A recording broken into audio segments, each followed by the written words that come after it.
In the 21st century, it is needless to say how electricity has made our lives easier. Even after 75 years of independence, there are many remote villages in India which lack access to reliable electricity. The reason behind is the centralized production of electricity. That means producing in one region and distributing it to far away has its own limitations.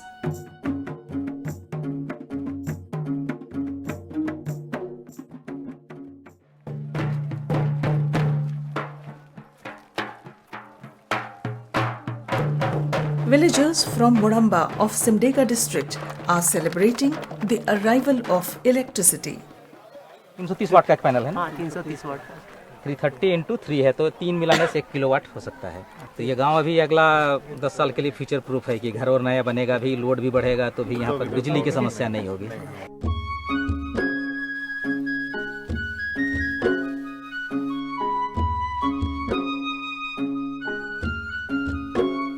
The struggle for electricity in these villages are quite long. When the members of TRIF and Gram Urja started surveying the villages and talking to them, electricity was like a dream.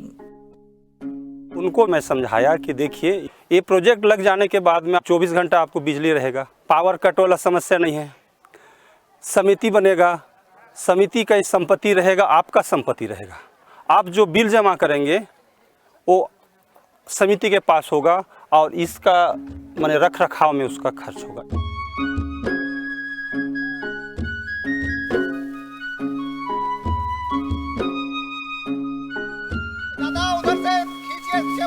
This process of electrification can be successful with the involvement and the full participation of the community. That's why every member of the village engages in its installation. ये गांव का समिति ही decide किया, कोई दादा का ज़मीन था, हम लोग बोल दिए कि भाई यही ज़मीन हम लोगों को चाहिए, तो गांव का समिति बैठ करके डिसाइड किए लोग कि ये ज़मीन है, तो जिनका ज़मीन है उनको कुछ किराया देते हैं ज़मीन का। The organization has taken special care on the quality of the goods used in this entire project. हमारा ये व्यू है कि आप शहर में आपने अगर समझो ये कुछ ऐसा बनाया जो समझो 10 दिन में ख़राब हो गया, आप घर से बाहर निकल के 5 मिनट चल के कोई ना कोई इलेक्ट्रिशियन मिल जाएगा, कोई ना कोई दुकान मिल जाएगा जहाँ पे वो सप्लाई मिल जाएगा। लेकिन जो जगह आपको 20 किलोमीटर चल के पहुँचना है बस स्टॉप तक, वहाँ पे अगर कुछ चीज़ ख़राब हो गया तो वो चीज़ फिर साल भर नहीं ठीक होगा। बहुत ही आप डिटेल और अच्छा क्वालिटी इसलिए कीजिए ताकि बाद में आपको ही यहाँ फिर आना ना पड़े। जिस गांव में हमने जाके इस टाइप का प्रोजेक्ट किया था, उसी गांव में से और उसके पास के गांव में से बहुत लोग ये सीखे हैं कि कैसे सोलर का इंस्टॉलेशन किया जा सकता है, इन्वर्टर क्या है, और उसके जो इलेक्ट्रिकल इंजीनियरिंग के बहुत सारी टर्मिनोलॉजी अभी वो भी वैसे ही बात करते हैं। उन्हीं लोगों से हमारा एक पूरा टीम बन गया। अभी गांव में टोटल कनेक्शन 41 जन का है, सभी घर में लाइट जल रहा है। शुरू में हम लोग 1000 रुपया जमा किए थे प्रत्येक घर से, और फिर मीटर लगा है प्रत्येक घर में, तो प्रत्येक यूनिट का 10 रुपया रखा गया है। ये तो हम ही लोग का पैसा है, हम ही लोग के पास रहेगा, समिति में जमा रहेगा। साथ ही गांव में कुछ लगवाना चाहे जैसे कि धान कुटाई वाला मशीन, फिर फोटोकॉपी वाला मशीन सब भी रख सकते हैं, तो इस समिति से भी हम लोग उसी पैसा को खर्च कर सकते हैं। जिस तरीक़ा से ग्रिड का बिजली, सरकार की बिजली आती है, उसमें समस्याएं होती है। गांव ग्रामीण क्षेत्रों में एक तार टूट गया तो 10 दिनों तक बिजली नहीं है, तो 10 दिनों तक बिजली पर निर्भर जो भी कामकाज है वो ठप हो जाता है। तो मुझे लगता है कि इस तरह का जो सोलर ग्रिड है, जो इन सब चीज़ों से, इन सब बाधाओं से दूर है। सूरज निकलता है, बिजली बनती है, बैटरी में जमा होती है और अगले दिन फिर इसको रात भर उससे बिजली चलती है।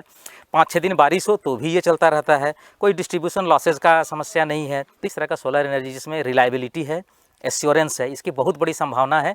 तो लोग इस बिजली को किसी चीज़ का उत्पादन में खर्च करेंगे, उसमें इस्तेमाल करेंगे और अपनी ज़िंदगी भी बेहतर कर सकते हैं, घर में बत्ती जलाने के अलावा भी। डिबरी में मिट्टी तेल डालते थे और उसमें इसी से जलाते थे और यहाँ पर चूल्हा के पास रखते थे।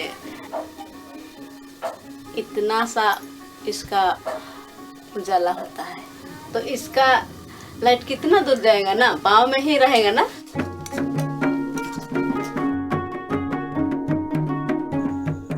The dream of illuminating every house is now a reality. This is the mantra behind the use of decentralized solar energy. The destiny is yours. The power is in your hands.